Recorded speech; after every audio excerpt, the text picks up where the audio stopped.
how to post in Facebook page. In order to do that, click right here to your three lines, then just switch to the page wherein you want to post.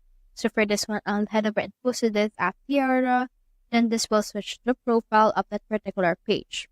From there, click on this what's on your mind, and then just post in here whatsoever that you want. As you can see, when you're on our page, you have actually in here a lot more options. Like for example, this poll, this music, this get WhatsApp message, and a lot more. So when you click on this get WhatsApp message, it will ask for your WhatsApp. And then when you click on this get calls, it will ask for your number.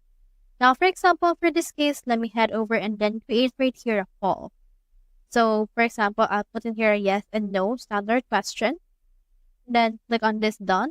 And then just put in here a question. So for example, let's put in here, do you like dogs? And then from in there, you can just head over and then post it as usual. It can be a question, it can be a post, it can be a picture, anything you want. And then from there, click on this post right here. And after that, it's been posted. So that's how you post on Facebook page. Hope we helped.